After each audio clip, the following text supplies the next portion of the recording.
ఇండియాలోనే #1 varicose veins hospital Avis vascular centre.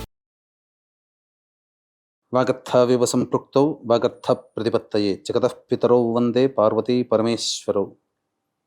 ఆదిత్యాయ చ సోమాయ మంగళాయ బుధాయ చ గురుశుక్రశనిభ్యశ్చ రాహవే కేతవే నమః. శృంగేరి జగద్గురు పీఠాధిపతులకి, కంచి పీఠాధిపతులకి నమస్కారములు తెలియజేసుకుంటూ కార్యక్రమాన్ని ప్రారంభిద్దాం. వీక్షించేటువంటి ప్రేక్షకులకి ఒక చక్కటి వార్త.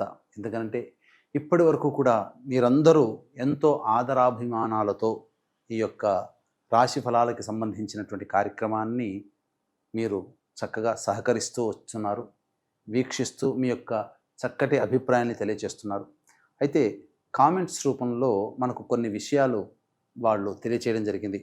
ఎందుకంటే మేము పుట్టిన డేట్ ప్రకారం కూడా చూసుకుంటున్నాము కాబట్టి మేము పుట్టినటువంటి డేట్ అనేటువంటి దాని ప్రకారం కూడా మేము ఎలా చూసుకోవాలి, ఏ రాశి ప్రకారం మేము ముందుకు వెళ్ళాలి అని మాకు నక్షత్రాలు తెలియవు, డేట్స్ మాత్రమే తెలుసు, సంవత్సరాలు తెలియవు అని చెప్తున్నారు. కాబట్టి వీళ్ళందరి యొక్క మనోభావాన్ని దృష్టిలో పెట్టుకొని ఒక మంత్లో ఏ డేట్ నుంచి ఏ డేట్ వరకు కూడా జన్మిస్తే ఏ రాశికి సంబంధించి ఉంటుందో ప్రస్తుత నవీన కాలానికి ఈ యొక్క సంచార ప్రభావాన్ని గణనలో తీసుకొని తెలియచేయడం జరుగుతుంది. కాబట్టి చక్కగా మీకు నక్షత్రము రాశి కనుక తెలిసినట్లయితే వాటి ప్రకారం ఆ రాశి ప్రకారం మీరు వెళ్ళండి. మాకు నక్షత్రము రాశివి తెలియదండి, కానీ మా పుట్టిన డేట్ ఒక్కటే తెలుసు, దాని ప్రకారం మేము చూసుకొని వెళ్తున్నామంటే ఇప్పుడు నవీకరించి ఆ యొక్క పుట్టిన డేట్ ప్రకారం కూడా మనం రాశి ఫలాలకు సంబంధించినటువంటి వివరాలు తెలియజేస్తున్నాం. ఇక ఈ సంవత్సరం అనగా ఆగస్టు నెల 16వ తారీఖు నుంచి 31వ తారీఖు వరకు గ్రహ సంచారం ఏ విధంగా ఉందో తెలియజేసుకుందాం. ఇక గురువు మిథున రాశిలో 20వ తారీఖు వరకు శుక్రుడు మిథున రాశిలో, 21వ తారీఖు నుంచి శుక్రుడు కర్కాటక రాశిలో సంచారం, బుధుడు 31వ తారీఖు వరకు కూడా ఈ యొక్క సంబంధించినటువంటి కర్కాటక రాశిలోని సంచారం చేస్తున్నాడు. ఇక 17వ తారీఖు నుంచి రవి మీకు సింహరాశిలో, కేతువు సింహరాశిలో, అలాగే కుజుడు కూడా 31 వరకు కన్యా రాశిలో, రాహువు కుంభరాశిలో, అలాగే శని వక్రీకరించి మీనరాశిలో సంచారం చేస్తున్నాడు. కాబట్టి ఇక ఆలస్యం చేయకుండా 12 రాశుల వారికి సంబంధించినటువంటి ఫలితాల గురించి మనం క్లుప్తంగా, అంటే ఏ ఏ రోజుల్లో ఎలా ఉండబోతుంది, ఆదాయ వ్యయాలు, మంచి చెడు, మానసిక సంతోషము, ఆందోళన, ఇలాంటి వివరాలు మరియు గ్రహ సంచారాలు అనగా గ్రహాలు మారినటువంటి కారణం చేత ఎటువంటి యోగాలు అవయోగాలు కలుగుతాయనే విషయాల గురించి క్లుప్తంగా తెలియజేసుకునే ప్రయత్నం చేద్దాం. 16 ఆగస్టు నుంచి 31 ఆగస్టు వరకు వృషభ రాశిలో జన్మించినటువంటి వారికి ఏ విధంగా ఉండబోతుందో తెలుసుకుందాం. ముందుగా తెలియచేసినటువంటి విధంగా వృషభ రాశి వారితో పాటు మే 13 నుంచి జూన్ 21 మధ్యలో పుట్టిన వాళ్ళు వృషభ రాశి వారికి చెందిన వాళ్ళు అవుతారు. కాబట్టి ఈ మధ్యలో పుట్టినటువంటి వాడు కూడా వృషభ రాశిని మీరు చెక్ చేసుకోవచ్చు. అలాగే ఈ వృషభ రాశికి సంబంధించి చూసుకున్నట్లయితే గురువు శుభస్థానంలో, శుక్రుడు కూడాను శుభస్థానంలో ఉండడం అన్ని విధాలుగా అనుకూలంగా ఉండేటువంటి సమయం. కుటుంబ సభ్యుల మధ్య ఉన్నటువంటి పొరపచ్చాలన్నీ కూడా తొలగిపోతాయి. ఆనందకరమైనటువంటి కుటుంబ జీవితాన్ని గడుపుతారు. ముఖ్యంగా ధనపరమైనటువంటి వస్తువులలో మీ యొక్క హోదాని పెంచే విధంగా వస్తువుల కొనుగోలు, దుస్తుల కొనుగోలు అనేటువంటివి శుక్రగ్రహ సంచార ప్రభావం కలుగుతాయి. అలాగే ధనపరమైనటువంటి రాని బాకీల వసూలు, ధనపరంగా ఏవైనా ఎదురు చూస్తున్నట్లయితే లోన్స్ శాంక్షన్ కావడం కానీ ఇట్లాంటివి గురుగ్రహ సంచార ప్రభావం కలుగుతాయి. 21వ తారీఖు నుంచి శుక్రుడు యోగదాయకంగా ఉండడము, అలాగే బుధుడు తృతీయ స్థానంలో ఉండడం వల్ల శుక్రుడు యోగిస్తున్నప్పటికీ కూడాను బుధగ్రహ సంచారమే అనుకూలంగా లేకపోవడం, కొత్త వ్యక్తులు పరిచయం అవడం, తద్వారా వారి వలన భవిష్యత్తులో కొంత ఇబ్బందికర పరిస్థితులు వస్తాయి. కాబట్టి జాగ్రత్తగా ఆలోచించి మీ స్నేహ హస్తాన్ని అందివ్వండి. అలాగే ఇతరులకి నమ్మి మీరు డబ్బులు అప్పుగా ఇవ్వడం అనేటువంటిది ఈ యొక్క 31 ఆగస్టు వరకు అనుకూలంగా లేని సమయం. ఇది ప్రధానంగా చోటు చేసుకునేటువంటిది. ఇక ఉద్యోగ సంబంధమైనటువంటి విషయాల్లో మీకు 16వ తారీఖు మాత్రమే అనుకూలంగా ఉంటుంది. 17వ తారీఖు నుంచి మీకు అనుకూలంగా లేదు. నిరుద్యోగస్తులు కాస్త మీరు నిరాశపడవలసినటువంటి పరిస్థితి. అయినా కానీ మొక్కవోని ధైర్యంతో మీరు ముందడుగు వేసి మిగతా గ్రహాల యొక్క అనుగ్రహంతో మీ యొక్క సంకల్పాన్ని నెరవేర్చుకోవచ్చు. అయితే ఆల్రెడీ చేస్తున్నటువంటి వృత్తి ఉద్యోగాల్లో ఉన్నటువంటి వారికి ప్రధానంగా ఆందోళనకరమైనటువంటి జీవితం ఉంటుంది. అంతేకాకుండా ఉద్యోగాలు మారాలి, కొత్త ఉద్యోగంలో చేరాలి అనుకునేటువంటి వాళ్ళకి మాత్రం ఇది సరైన సమయం కాదు. ఎన్ని ఇబ్బందులు వచ్చినా, కష్టములు వచ్చినా ఆ ఉద్యోగంలో మీరు కంటిన్యూ అయ్యే ప్రయత్నం చేయండి. అలాగే కుజగ్రహ సంచార ప్రభావం కూడా అనుకూలంగా లేదు. ఆరోగ్యం పట్ల శ్రద్ధ వహించాల్సినటువంటి పరిస్థితి, తరచూ అనారోగ్యానికి గురయ్యే అవకాశాలు ఎక్కువగా గోచరమవుతున్నాయని చెప్పవచ్చు. ఇక దశమ రాహువు మరియు లాభశని యొక్క సంచార ప్రభావం అనుకున్నటువంటి పనులలో కార్య విజయాన్ని పొందుతారు. కింది స్థాయి వ్యక్తుల యొక్క సహాయ సహకారాలతో మీకున్నటువంటి పనులని కూడా చక్కదిద్దుకుంటారు.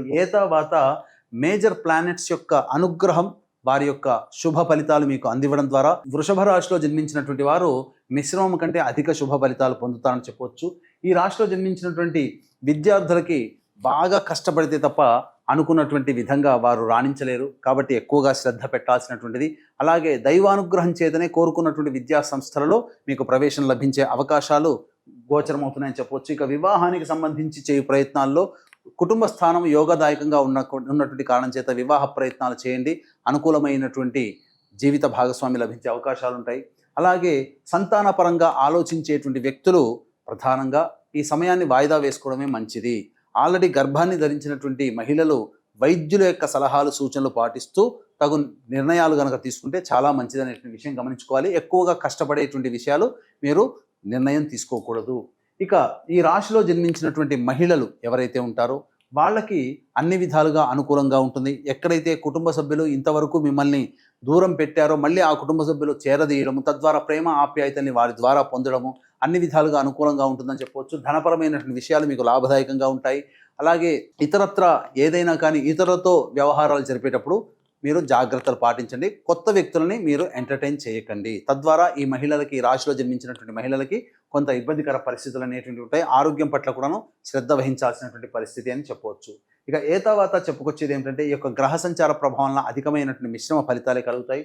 అయితే ఈ యొక్క 16వ తారీఖు నుంచి 31వ తారీఖు వరకు వృషభ రాశి మరియు మే 13 నుంచి జూన్ 21వ తారీఖు మధ్యలో పుట్టినటువంటి వాళ్ళకి ఏ విధంగా ఉండబోతుంది, ఆదాయము వ్యయము మంచి చెడు అనేటువంటి విషయాల గురించి క్షుణ్ణంగా మనగా క్లుప్తంగా తెలియజేసుకునే ప్రయత్నం చేద్దాం. వీక్షించేటువంటి ప్రేక్షకులకు కూడా గమనిక, ఈ యొక్క 22వ తారీఖు రోజున చతుర్దశి అమావాస్య కలిసినటువంటి రోజు, మహత్తరమైనటువంటి శ్రావణ అమావాస్య.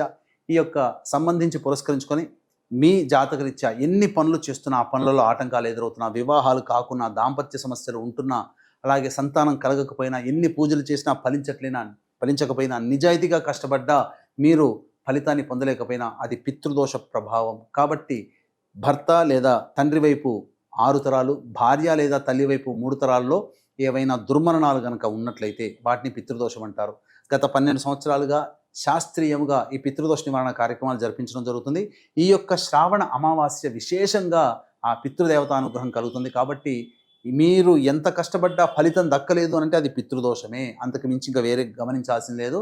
అయితే ఈ యొక్క పితృదోష నివారణకి 22వ తారీఖు రోజున మన పీఠం ఆధ్వర్యంలో చేస్తున్నాం. 20వ తారీఖు లోపల ఈ కార్యక్రమంలో నమోదు చేసుకునేటువంటి వాళ్ళు, కార్యక్రమంలో పాల్గొనదలిచినటువంటి వాళ్ళు కార్యక్రమ తదనంతరం కాంటాక్ట్ చేసి పూర్తి వివరాలు తెలుసుకోవచ్చు. ఇక వివరాల్లోకి వెళ్ళినట్లయితే 16వ తారీఖు రోజున ఈ వృషభ రాశిలో జన్మించినటువంటి వారికి ఖర్చులు అధికంగా ఉంటాయి, మానసిక ప్రశాంతత లోపిస్తుంది, అలాగే ఏ పని యందు కూడాను ఆసక్తి ఉండదు. ఇక 17, 18వ తారీఖుల్లో బాధ్యతాయుతంగా ఉంటారు. పాత పనులలో పెండింగ్లో ఉన్నటువంటి పనులను పూర్తి చేసుకుంటారు. విందులు వినోదాలు కుటుంబ సభ్యులతో పాల్గొంటారు. ధనపరమైనటువంటి సమస్యల్ని తీర్చుకుంటారని చెప్పవచ్చు. ఇక 19, 20వ తారీఖుల్లో కుటుంబ సభ్యులతో వాగ్వివాదాలు చోటు చేసుకుంటాయి. ధనము నష్టపోతారు. కాబట్టి జాగ్రత్తలు పాటించండి. వృధా ఖర్చులు ఎక్కువగా ఉంటాయని చెప్పవచ్చు. ఇక 21, 22వ తారీఖుల్లో నూతన వ్యక్తులు పరిచయం అవుతారు. అలాగే రాని బాకీలు వసూలవుతాయి. ఇతరుల యొక్క సహాయ సహకారాలతో మీకున్నటువంటి పనులన్నీ కూడా చక్కదిద్దుకుంటారు. ధనపరంగా అభివృద్ధిలో ఉంటారు అని చెప్పవచ్చు. ఇక 23, 24, 25 తేదీల్లో వాహనాన్ని నడిపేటప్పుడు జాగ్రత్తలు పాటించాలి. తల్లిగారి ఆరోగ్యం పట్ల శ్రద్ధ వహించాలి. గృహ మరమ్మతులు, వాహన మరమ్మతులకి ఖర్చులు అధికంగా ఉంటాయని చెప్పవచ్చు. ఇక 26, 27వ తేదీలో మీ ఆరోగ్యం పట్ల శ్రద్ధ వహించాలి. మీరు ప్రధానంగా జ్వరముతో బాధపడే అవకాశము, అలాగే వాహనాన్ని నడిపేటప్పుడు కూడా జాగ్రత్తలు పాటించాలి. ఇతరులతో గొడవలు అయ్యే అవకాశాలు గోచరమవుతున్నాయి. 28, 29, 30 మరియు 31 ఈ 4 రోజుల్లో ధనపరంగా ఎటువంటి లోటు ఉండదు. అన్ని విధాలుగా అనుకూలంగా ఉంటుంది. మీకు ప్రధానంగా రాని బాకీలు వసూలవుతాయి. విందులు వినోదాలు కుటుంబ సభ్యులతో పాల్గొంటారు. అన్ని విధాలుగా ఆనందదాయకంగా జీవితాన్ని గడుపుతారని చెప్పొచ్చు. తర్వాత చెప్పొచ్చేది ఏమిటంటే 16, 23, 24, 25, 26, 27 ఈ తేదీలలో మీరు జాగ్రత్తలు పాటించండి. ఖర్చులు అధికంగా ఉంటాయి కాబట్టి మంచి నిర్ణయాలు ఆలోచించి మాత్రమే నిర్ణయాలు తీసుకోండి. ఇక ఈ యొక్క వృషభ రాశిలో ఉన్నటువంటి వాళ్ళు సమస్యల పరిష్కారం కోసం ప్రతిరోజు కూడాను లక్ష్మీ నృసింహ కరావలంబ స్తోత్ర పారాయణం రోజుకి 3 సార్లు పఠించండి, సమస్యలు దూరం అవుతాయి. సర్వం శ్రీ ఉమామహేశ్వర పరబ్రహ్మార్పణమస్తు.